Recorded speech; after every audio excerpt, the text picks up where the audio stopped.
Hello everybody, Jake, your resident content cowboy here. Yeehaw. I'm going to be rating every card in the new Extradimensional Crisis set. I say every card, but I do have to point out that I'm not going to rate a few of the cards that I think are just straight pack filler or something like that. For instance, like Mantine, I think is just pack filler. It's 90 HP as a basic with 2 energy to attack. Things like that I probably won't be talking about, or I definitely won't be talking about in this video, but I'm gonna rate every card that I think at least will be somewhat relevant coming out of Extradimensional Crisis. Then later in the season, I'll kind of give my updated take on that. What was I right about? What was I wrong about? As always, I would love to hear from you in the comments. I welcome you thinking I'm wrong about something. Just be respectful to each other in the comments, but I love seeing the debate. So let's get into it and start going through all the big cards here in Extradimensional Crisis. Our tiers, we have our God tier, where we only have one card. We're not frickin' Norse around here. We've got our S tier. These cards are unbelievably good, meta-defining cards. A tier, very close to that. Usually S tier is like, you're gonna see this every single deck. And A tier are cards that are very, very popular and will be very good. B tier, still got the B tier. Situationally good cards. I think they're better than situationally good. They're fine. Then we have our C tier, aka the Charizard tier. This is not very good. These are very rarely useful cards. We have our D tier, the Dragonite tier named after Dragonite when Dragonite was so bad it needed its own tier. Now Dragonite would no longer hang out there. However, we still have a Dragonite tier for cards that are just, yeah, awful and basically unusable. Where to begin? You know what? Let's just, we can kind of go in order through some of the grass stuff. Let's do non-EX Pokemon, then we'll go into EX Pokemon. So, the new Decidui, I actually think is a really good card. This is either B or A. The new Decidui is 2 energy to attack with Sniping Arrow for 70 damage. I think the really cool thing about this card is it will flex really well into current Decidui or even Decidui Meowscarada decks, so you have different options in those decks. It's always good to have the ability, if possible, to lose by giving up more than 3 points, right? So ideally you would lose a single, like a non-EX, and then an EX. If you had to lose in that order, you would want to give your points up that way. And Decidui is a powerful card that allows you to do that and make some really important snipes. Like if you could get that Decidui online, you can snipe Oricorios and things like that, so you could clear them out so your Decidui EX that you were also running could do very well. So I think B is a fair place for this, maybe even A. It's a strong card. A might be a little more accurate. I think just grass decks are great right now, and Decidui is really good, so I think one of these two places sounds good. Feramosa, I think, is an A. Ultra Beasts are great. I think this card, it's like great HP, 20 damage to the active and 20 damage to the bench. It's also grass. Of course, it's going to be popular. I'm going to put Kartana here as well. I think Kartana might be maybe a little closer to B. Maybe Pheramos is slightly better. They're both really good, though. And again, they both have the Ultra Beast classification, so they take advantage of cards that work well with Ultra Beasts, like Lucamine or Celesteela, things like that.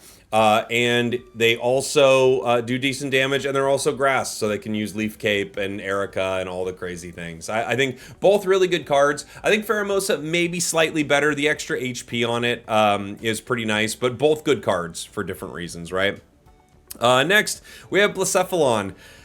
I can't tell on this one. My early take is closer to the C tier, like situationally good, but you know, like my thought is there are a couple decks that could run it, and they're basically all Char decks, but putting Blacephalon in them. However, I do think there are other options, right? You could use other decks that sort of give out energy. So if you think of a deck like Turtonator, you could use Blacephalon with that, where Turtonator is attacking, discarding energy as it's doing so. Then you would be able to, once you've lost a point, use Lucamine to power up Blacephalon. I think there are options there. There are other fire cards that get rid of energy. Obviously, Charizard has some cards that get rid of energy. Like Fire Oricorio gets rid of energy, right? So there are options for this, but it feels like one of the weaker Ultra Beasts to me. Next, Zera Aura. I think Zera is actually really good. A might be a little high. I might be overvaluing this a bit, but a card where if you get it in your hand early, you generate free energy, plus it's really tanky, 90 HP for a basic, and it swings for 50 for essentially 1 energy. Like, I know that's not exactly right, but it's essentially 1 energy, and it pairs with Cord super well. Yeah, I think this is a super strong card. I think A. Pretty fair. Really, really good lightning card. Shiinotic is a weird one. I'm going to put it B. Here's the big issue with this card. It's a stage 1. I might have to put it C.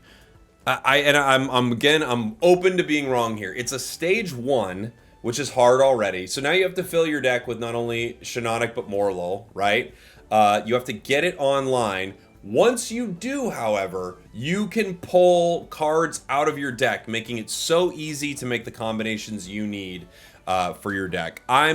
This one I'm probably being too harsh on, but I do think it's going to be a little tricky to fit into decks. The issue is, look, you've got 20 cards that you can put into your deck, and sometimes a card just doesn't give you an opportunity to slide that in. It just doesn't.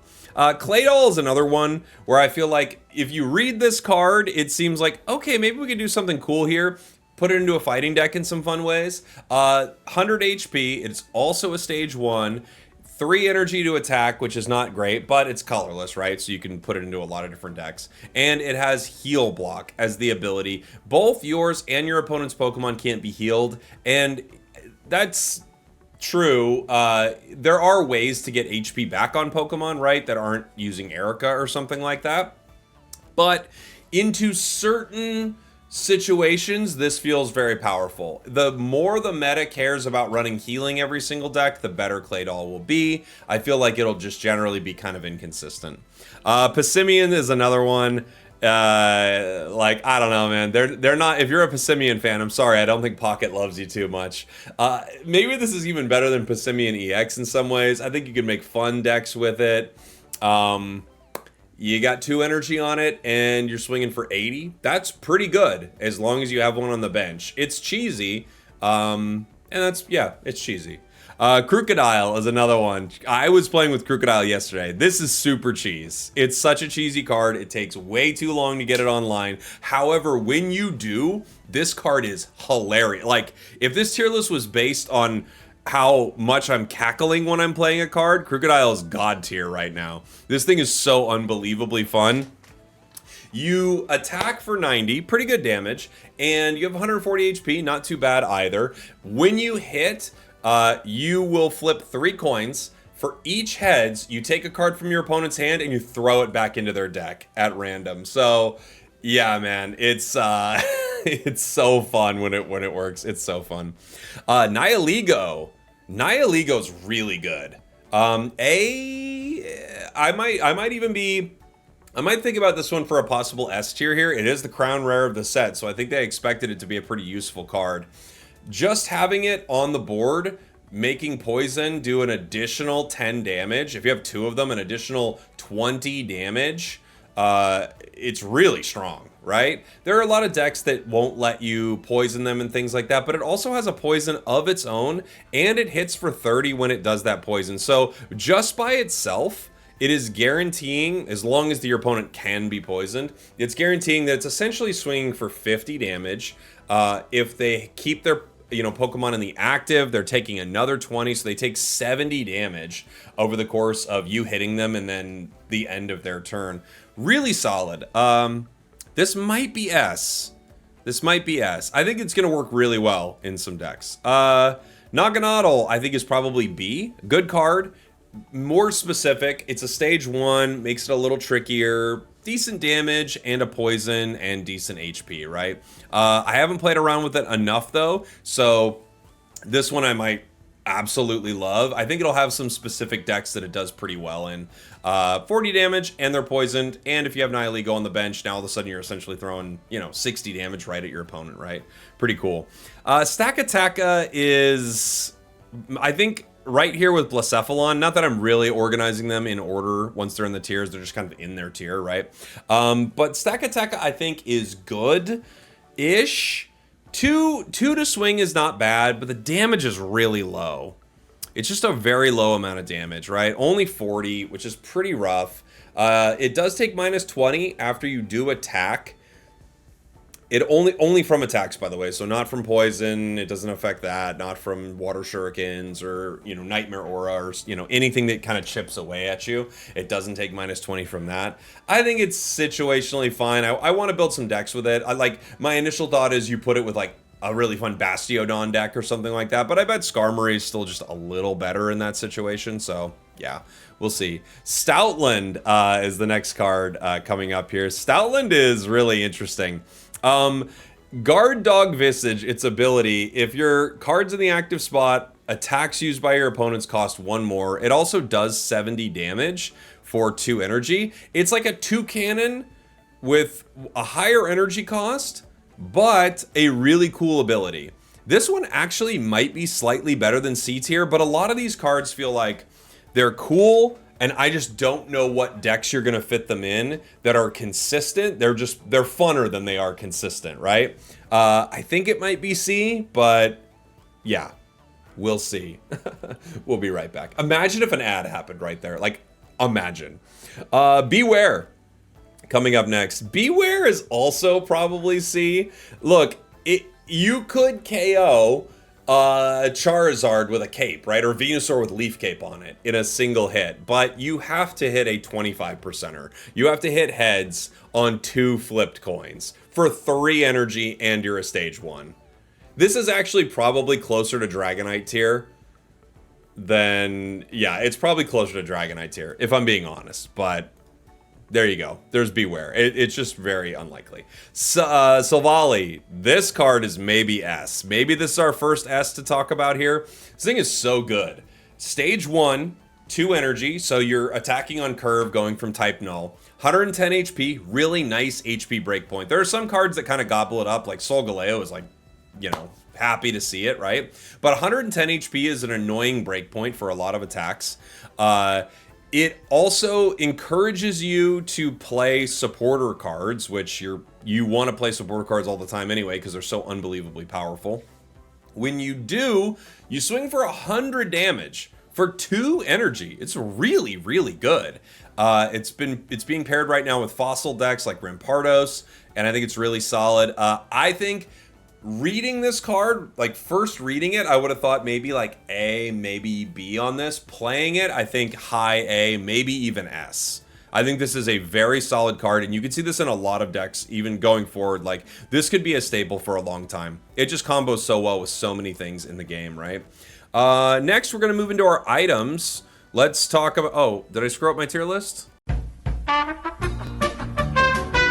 Next, let's move into our items. First, we have Beast Wall. Beast Wall is interesting. So, Beast Wall, you can use this card only if your opponent hasn't gotten a point. During your opponent's next turn, all of your Ultra Beasts take -20 damage from attacks. I think C tier is even giving this card too much. I think Beast Wall is probably D tier. Every once in a while, this card can be great.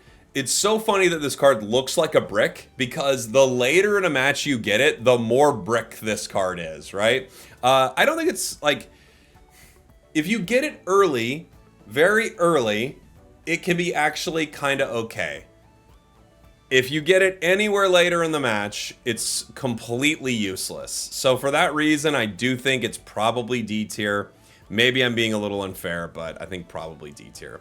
Then next we have Repel, which is interesting. This feels really good, but it's also dependent on the meta. I think I'm putting it A, I think. So this allows you to switch out your opponent's active basic Pokemon to the bench. A lot of people are telling me, how is this not just Power Crep Sabrina? And the answer is because it has to be a basic Pokemon. It cannot be stage 1 or stage 2. So depending on how reliant the meta is on basics in the active spot, this card will go up and down in value. Right now, I feel like you do see a ton of basics in the active spot. And you can use it early, too. It does lose more value as the match goes on against, you know, any deck that, you know, evolves to a stage 1 or 2. But there's a lot of basics in the meta right now. So I do think this is pretty good. I think A, maybe low A, is fair for this. Our next item is the Electrical Cord, which I'm also going to put into the A tier. This is a really good item for Lightning decks. Just really, really solid. I'm in Lightning decks. Maybe it's even like for that specific deck, which is the only deck you'd run it in. Maybe it's kind of closer to S. I think a lot of Lightning decks are going to run this card. It just makes it easier for you to, first off, keep your energy like up, to keep your to make sure that you never get behind in energy. Sometimes Lightning decks will run into issues where they have like not a ton of HP and not an insane amount of damage, so they get one shot and then the energy you built up on that card is gone. This kind of makes sure that that does not happen, and it lets you more easily power things up, like Pikachu EX from what was it? Was it Shining Revelry that we got Pikachu EX with the 150?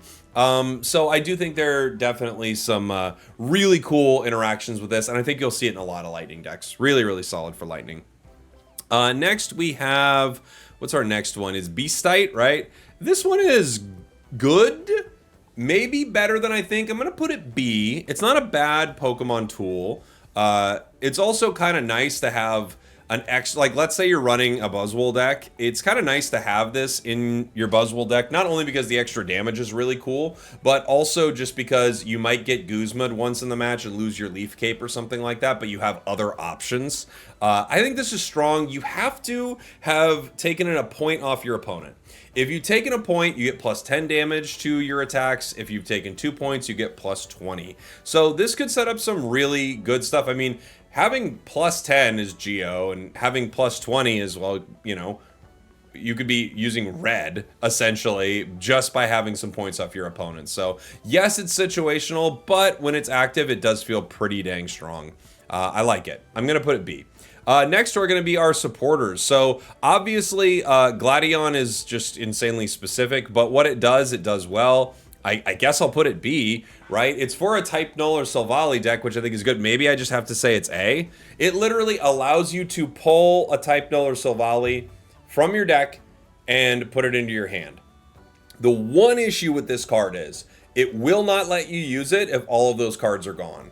So something to kind of think about. It's like I've noticed when I'm playing Svali decks, I will try to use this as my supporter early to get the extra damage from a Svali. That way I don't have a brick in my deck. Because if I've already got both Type Nulls and Sylvalis in my hand, this card has now become completely useless, and it's essentially just a full-on brick, right?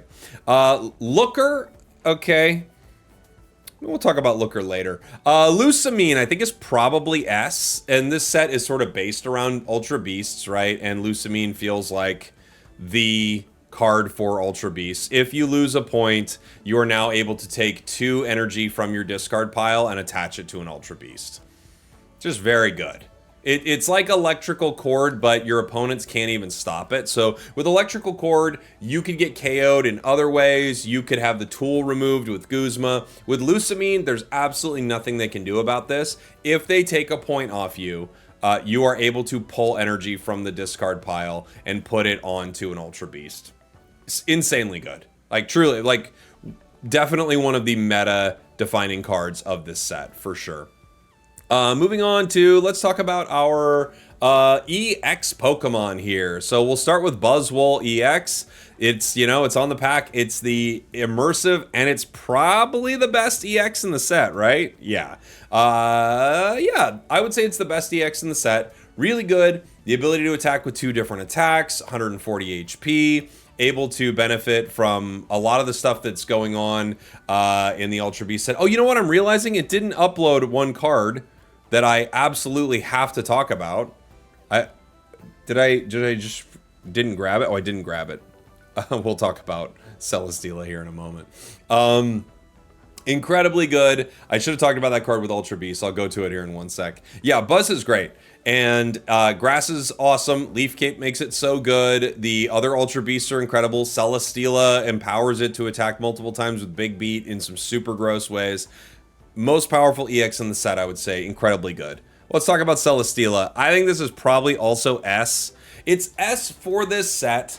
It's probably closer to A in general. If they never release any other Ultra Beasts, then it's just insanely specific. So maybe you could argue it's like A tier or something, right? But it's crazy busted with Ultra Beasts. It allows you to move. It allows you to get free retreats. Like we thought, Rising Road with Solgaleo was good, and it was like insanely good for that card to have that ability. This kind of allows you to have Rising Road on anything that is an Ultra Beast and move it to the active spot. So powerful. For sure a defining card in all of those decks. Okay, our next EX Pokemon, Tapu Coco, I think is pretty good. A might be a little high for it. I'm going to put it in our A tier. I think Tapu Coco is good. It also, like Buzzwall, has the ability to attack with 2 different attacks, generate its own energy, pretty good HP. It does feel a lot like Power Crept Pikachu EX to me, but I think it's really solid. And yeah, I like Tapu Coco a lot. The other nice thing is it works well with Electrical Cord. Like, you would want to only lose 2 energy if you could, but even still, it generates its own with Plasma Hurricane, so you didn't really give up much once this Pokemon goes down. Swinging for 90 is not bad when you consider you're really swinging for 90 with 2 energy, and you just did 20. So, pretty cool card. Lychan Rock EX is, I think the highest I could put it is C tier. I think it's the highest I could put it. Lychan Rock EX feels like, oh, they did it again. Okay, Lycan, dude, I've like clicked away from this tier list twice. Lycan Rock EX is just, it feels awful. 150 HP is not bad. 130 damage is not bad. You discard energy every time you're dealing damage. Its retreat cost is really high. It's weak to grass, so it's one shot by a lot. Like, it's one shot by Meowscarada, which is just so unfortunate.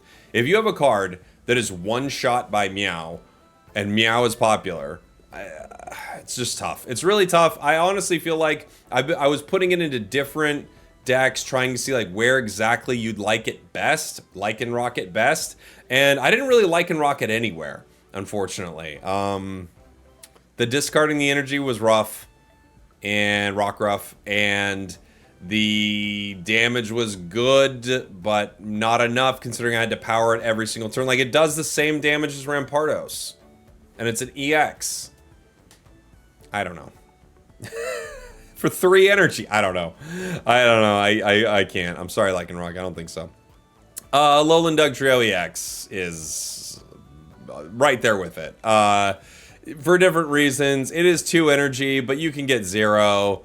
I mean, yeah, you'll have some funny games. I'm sure I'll play a deck with Alolan Dugtrio because I think it will be funny. But yeah, it's bad. It's like bad Zarina somehow. It's weird. You flip 3 coins and you use 60 for each heads, but it costs 2 energy. Zarina costs 1. This only does 10 more damage for each heads you hit, and it can't benefit from all the grass stuff, and it doesn't have a supporter that allows you to pull it back into your hand. Excuse me, not pull it back into your hand. Recover all the HP on it, essentially for 1 energy.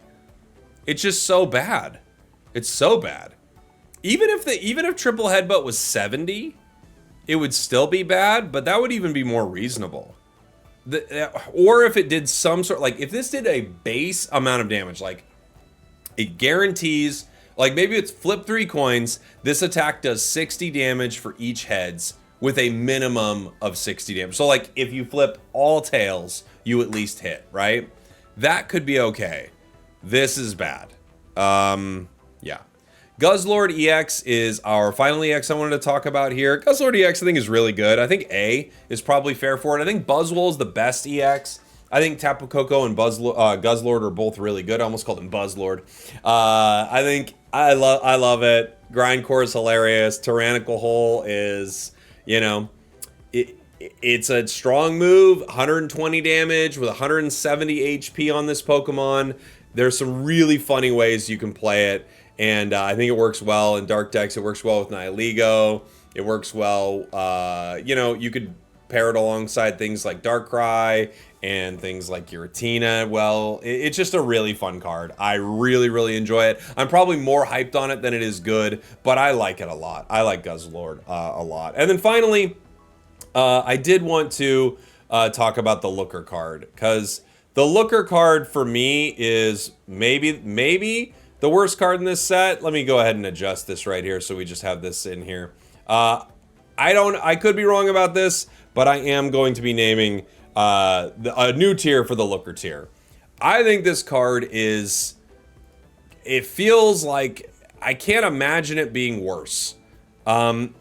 You play this card, and your opponent reveals what supporter cards they have in their deck, and then they shuffle their deck.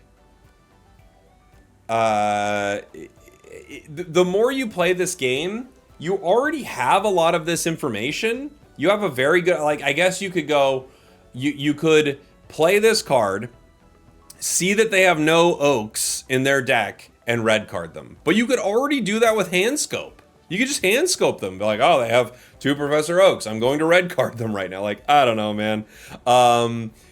Yeah, I initial thought, it gets its own tier for just such a chaotically bad card. Cool full art, but chaotically bad card. If I had to put one card in the God tier, there's honestly, I think all 3 of our S tier cards are kind of competing for it here. Buzzwall, I think, is the best EX in the set. Svali is going to be really splashable and quite good. And then Lucamine is incredible for Ultra Beasts. Moving like forward into the future, I think you'll continue to see Svali more than maybe any of the other cards. But I think Buzzwall is just a really great EX, and Grass is kind of crushing it right now. I'm having a hard time picking my God tier card. My heart says Buzzwall. My head says Svali. My shoulders say Lucamine. I'm gonna go with Buzzy Boy, even though I think I might be wrong there. There you go. Let me know what you think in the comments. Thanks for watching. Thanks for listening. I'll have a new video up with a ton of great decks for grinding ranked very soon, as well as some cool meta stuff when some of the big tournaments are done over the weekend. Love you guys. Thank you. I'll see y'all next time. We did it.